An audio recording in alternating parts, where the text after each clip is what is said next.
So hey there guys, welcome back to another episode of book reviews and summary. So I have a few apologies to make, guys. I'm sorry, time stop has been delayed, but it'll come. I assure you it'll come. So today I just wanted to continue with book summary and review. So today I'm going to be doing the book summary of this book, that is Heroes of Olympus, and this is book 2, The Son of Neptune. So if you read book 1, in that book there was this boy Jason. He's come from a Roman camp, but his memories are white. He has no idea, and he comes to the Greek camp. If you've seen my video of Percy Jackson review, you know that he's come to Camp Half-Blood. So now in the second book, Percy Jackson's memories have been wiped clean. He has no idea of where he is, what kind of a person he is, and he is now being put into Camp Jupiter, which is the camp for Romans, the camp from which Jason is. So this was actually a plan of the goddess Juno, as you might know her as Hera. Okay, she planned this entire thing. She took the strongest heroes from both camps and exchanged them in order to bring both the camps together. So in this book, what exactly happens is Percy reaches that camp, and he meets the leader over there, as the Romans call it, the praetor. Okay, I hope I pronounced that right. Praetor, the praetor. So he meets her over there, and they actually have two praetors, but the first praetor, who is Jason, he is in Camp Half-Blood. His memories return, and this is what was going on when Jason was on his mission. So Percy arrived here. He had a talk with the praetor of the camp, and she allowed him to stay there.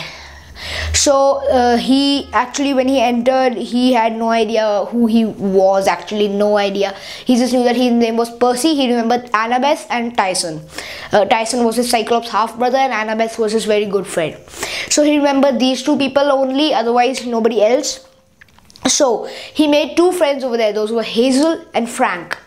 So they were on the same team, and he was put into the least ranked group in the entire camp, because he was like a disposable person, expendable. So he was put into the worst party, and what actually happened, they had games like in Camp Half-Blood. They had Capture the Flag. So Camp Jupiter, they had war games. So when the war game actually happened, he became friends with Hazel and Frank. Hazel is actually the daughter of Pluto. Pluto is the Roman form of Hades, the god of death, and Frank was later on claimed as the son of Mars, or Ares, as you want to say, the god of war. Ares is the Greek form, Mars is the Roman form. I have all these forms melted into my head. Riordan has written these books amazingly. You guys should really read these, because these actually will help you to memorize Roman and Greek gods. Who wants to do that? So anyway, what exactly happens is he realizes that he fights completely differently. They notice that he fights like a Greek. He does not fight like a Roman. Romans prefer to go for stabbing, but he's a Greek. He prefers to go for slashing and swishing his sword.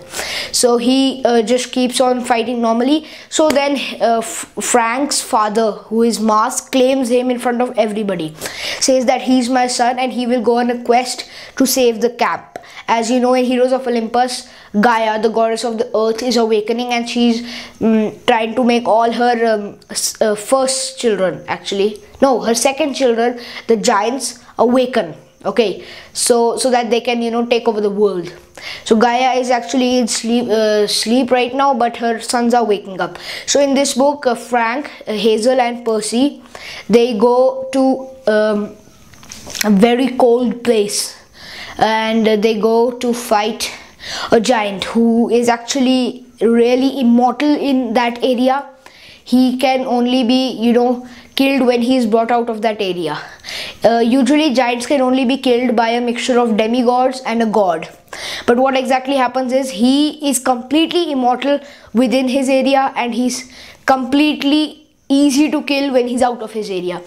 So in the end of this book, Frank actually realizes that he can transform himself into different kind of animals. So he transforms himself into a big huge animal. I don't remember exactly what it was. I think it was an elephant.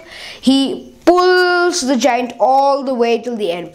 So I'm not giving names right now, that becomes spoilers, but he pulls the giant out of his area. Then Percy comes and kills the giant. The giant is completely surprised before he dies. He's like, I'm immortal in this place. You can't kill me. I'm immortal. So he gets all completely weird. Then Frank tells him, dude, you are immortal in your own place. This is the border of Canada. I dragged you till here and now you're dead. Okay, he's like, what? So actually there's a small twist in this entire book. Hazel, she's actually living her second life. Since her dad was the god of death, what had happened that she had died in the exact same place where the giant was situated. Her mother was some kind of weird monster. Gaia had actually possessed her mother. So she had died in an oil spill, okay, in her home, and she was just completely dead. But then she got a new life and she became alive again, and she was in Camp Jupiter. So that's the twist for this book. So guys, that's all for this video. So stay tuned for the next videos, and I'm really thankful for those of you who have subscribed to my channel. I am really happy that I have reached 100 subscribers. See you guys from tomorrow, and I am stoked for 100 subscribers. See you guys, man. Right.